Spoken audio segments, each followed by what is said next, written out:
Alright, what's up Dragon Brood? This is going to be our last video where we're doing a giant deck dump of a bunch of different decks for standard using Phyrexia All Will Be One. And we have a lot of interesting stuff today to look into. And some of these I came up with, some I got from other people, but there's a lot of interesting ideas here and I think they all need to be talked about. So let's get to it.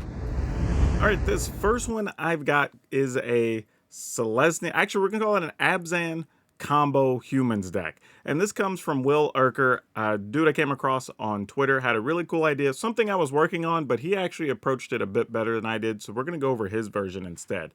But what we're starting here with is 4 Lunarch Veteran, creatures come into play, gain life. We've got 4 Recruitment Officer, which is great because it'll help us find the pieces that we need. And then we've got 4 Join the Dance, 4 Catilda, and 4 Rite of Harmony. And this is actually key here because we want 4 Rite of Harmony and 4 Catilda, and we'll talk about why here in a second. Then we have 2 Adeline, because if you're attacking, it makes tokens, obviously. We have some Brutal Cathars. We've got Extraction Specialists, so we can recover Catilda if it dies early. We have some King Darians, Extra Large the 8th, to pump our team and our tokens, or protect our tokens. And then this is an interesting card here. And this is where his version actually, I think, handled what I was trying to do a bit better and turned it into more of a combo deck. But Tauren's Fist of the Angels. Now what Tauren's does is every time you cast a creature, you get to make another human token. And whenever they attack, they get +1/+1 if they attack with something bigger than them because of training.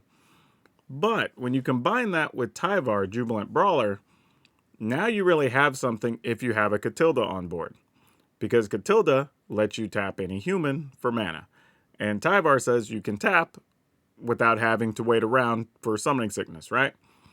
So what you're trying to do is get a Rite of Harmony going. Then you can play creatures, obviously draw cards. If you have a Tauren's in play, every creature you cast is going to produce another human. Well, with Catilda in play, now your humans all tap for mana.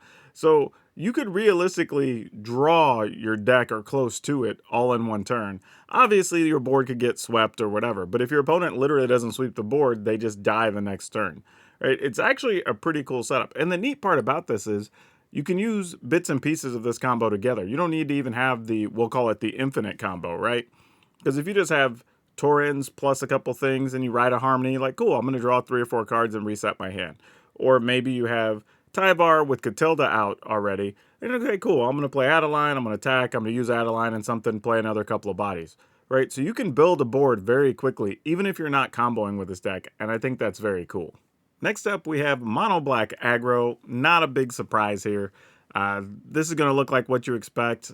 I don't even know if we have truly any new cards here. This is just quality deck, still can play in the format. So we're playing 3 cut downs. We've got 4 Evolved Sleeper. We have 4 Blade of the Oni. And this is something that I saw Yeoman 5 decided to go with 4 Blade of the Oni, which I thought was pretty interesting. But you know what? I think I'm actually, while I'm here with y'all, I'm going to cut a Blade of the Oni because I want to do something here. Let's cut one of those out of the list. And then we're going to go 3 Go for the Throat, 2 Infernal Grass. I was going to play this 1 Transmogrant, but I'm actually going to cut that as well because I think I have another idea of what we can do here. Then we've got 4 Underdogs. We're going to go with 2 Gix. We've got 3 Archfiend of Dross. And now this is a new card. So if you didn't see it from our other videos where we were playing this, it's a 4 mana, 6/6 flyer. You do put 4 oil counters on it. During your upkeep, you have to remove 1. If you remove 1 and there are no more, it kills you. But there's 2 other things happening here. 1, you're playing creatures every turn early and attacking your opponent, so their life total is going to be lower, and they're going to have to deal with this before it kills them anyway, or it kills you. The other thing is, whenever your opponent has creatures dies, they still lose 2 life to this. So that's pretty good for you.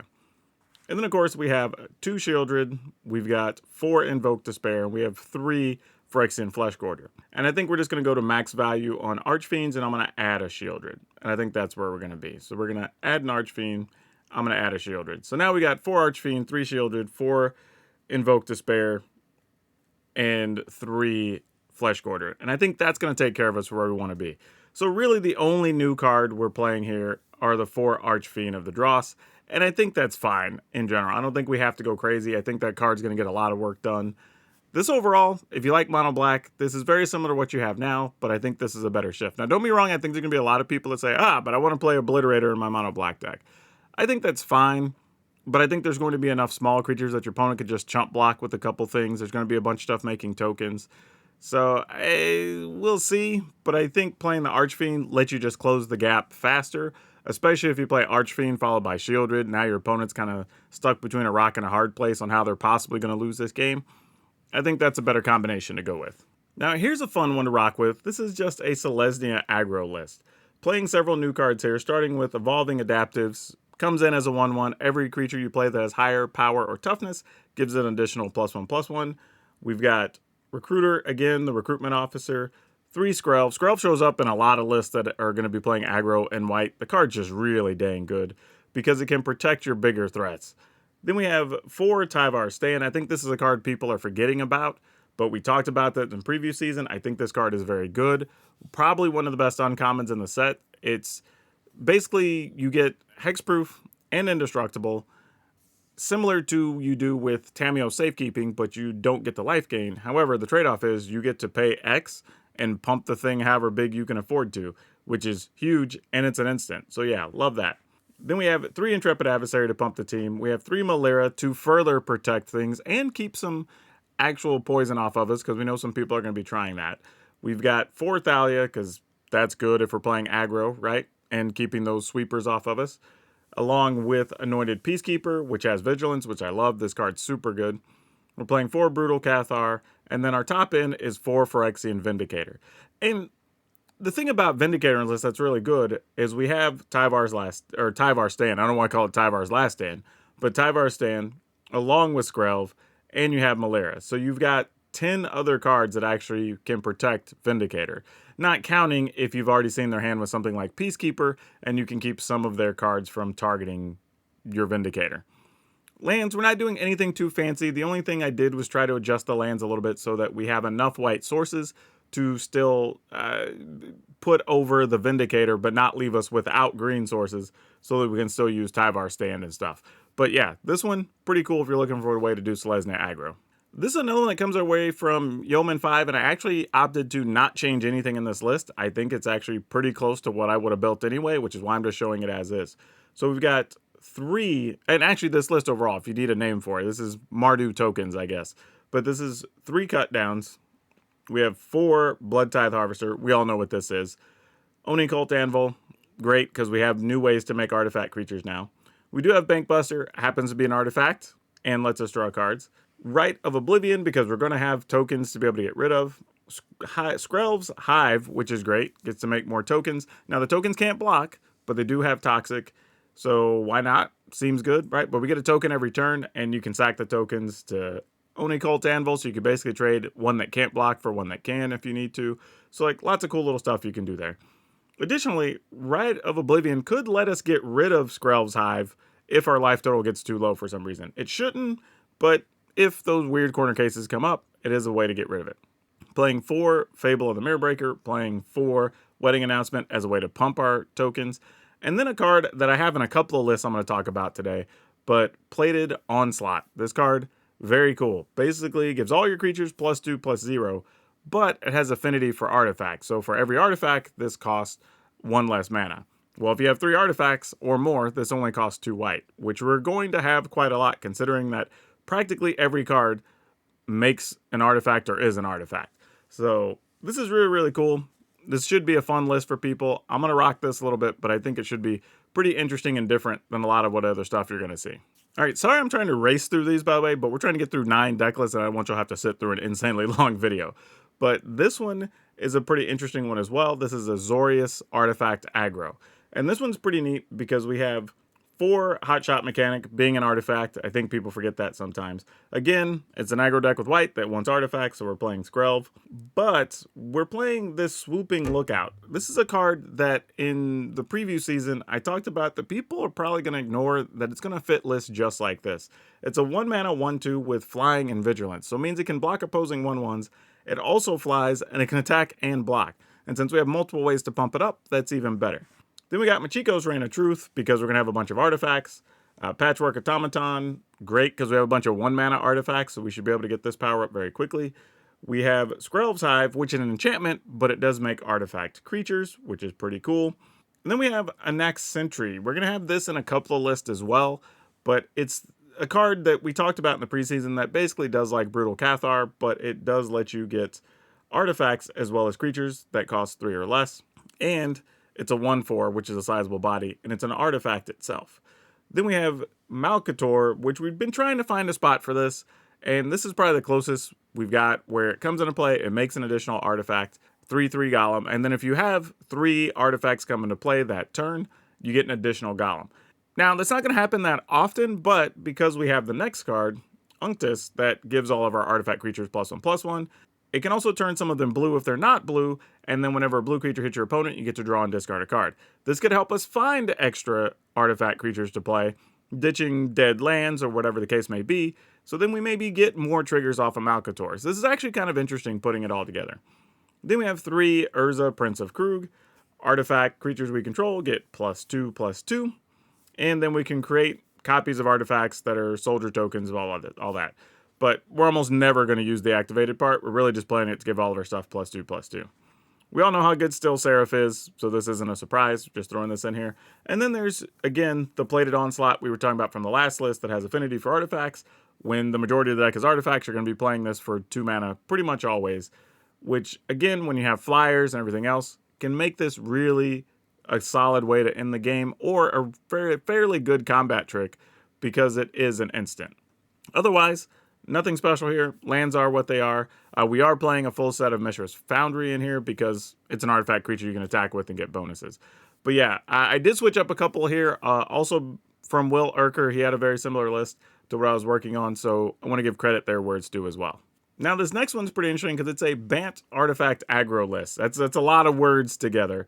But we're playing 4 Teething Wormlet because this card's just really fun when you're playing artifacts. Especially when everything in the deck is practically an artifact or makes an artifact. You're going to be able to grow this very quickly and get some bonus life. Alongside, the Gala Greeters can almost guarantee you get an artifact every turn if that's something you're aiming to do. Then we have a couple of Bank Busters just for some card drawing action, but does happen to be an artifact. Yoshin Dissident, obviously, every time an artifact comes into play, you get to put a +1/+1 on something. Anax Sentry, like we were just talking about, this fits a lot of deck lists today. We've got 3 Briarbridge Tracker, and Briarbridge Tracker is really cool just for giving you another token that can let you draw cards, but most importantly, it's producing an artifact. Then we have Jewel Thief as well, and we actually like the mana from the Jewel Thief because of our next card, Kayla's Reconstruction. So when you put this all together and you're able to hit a Reconstruction, it's very cool to be putting stuff into play, make another token, put bonuses on things. You know, you can almost just go nuts for one big attack if this hits the right cards. This is also playing Malcator because, again, Malcator comes into play, makes a 3/3 Golem, and if we trigger Kayla's Reconstruction correctly, then we also get more Golems, right? So really good here. And the only list I think we have today that plays Sword of Forge and Frontier, but the card's really good. It's another way to pump our creatures. And the right situation can make your creatures practically unblockable. So we'll see how this works out, but I'm actually kind of excited to get to play with this. Otherwise, lands are kind of what you think, all the multi-lands to make everything work in this one. This one seems like it's going to be one of the more fun lists to play, truthfully. All right, this is deck number 7, so I think we got this one and 2 more to go. This is just straight up mono white aggro, and I wish there was more exciting things to say about it, but it just is what it is. So we've got 4 Hopeful Initiate, 4 Lay Down Arms, because you're going to be playing just white, why not? 2 Skrelv, again, you're playing a white aggro deck, you're going to be playing Skrelv. It protects your team, can make stuff unblockable. We've got 2 Guardian of New Benalia, just so you have a little bit more resistance and making it harder for your opponent to kill your stuff. Intrepid Adversary for a couple, so we can pump our team, get some bigger attacks through. Again, the combination of Thalia and Anointed Peacekeeper to make it harder for those slower decks to sweep your board or whatever the case may be. A couple of Brutal Cathar to go along with our Laydown Arms, and then we're playing Siege Veterans, so we can pump things and get a few extra counters here, or tokens here or there whenever some of our stuff dies. And then, of course, again, because we're playing all white lands, we're going to be playing Phyrexian Vindicator alongside 4 Steel Seraph. So lots of powerful cards here. One of the things I will say is we do want to maximize the number of white sources we have because of the Vindicator and the lay down arms looking for planes. But I may still try to squeeze 1 or 2 foundries in here just so you have something in case a sweeper happens or whatever, and give you a little bit of extra reach that you don't have right now. But otherwise, yeah, this is kind of straightforward, but still should be pretty solid. All right, and just so we can say we did it, Selesnya Poison, because I know people are saying, how come you haven't done a poison deck? Well, here's an option for a poison deck. We've got 4 Crawling Chorus, because not only does it have Toxic, when it dies, it replaces itself with another token that has Toxic, so that's actually pretty cool. Then we've got 3 Skrelv, again, 2 Tamiyo Safekeeping, because this lets us target things, but also can save some of our key cards. Also, again, we're looking at Tyvar's Stand, which is really cool. Pumps your stuff, protect your creatures. Additionally, we have Venerated Rot Priest, and that's one of the reasons we wanted more cards that target, because this can actually put extra poison on the opponent. And remember that this is whenever a creature you control becomes a target of a spell. So it could be your spell, it could be the opponent's spell, whatever it happens to be. Then we have Jawbone Duelist, which gets double strike, and we still may kill opponents with damage and not poison in this list.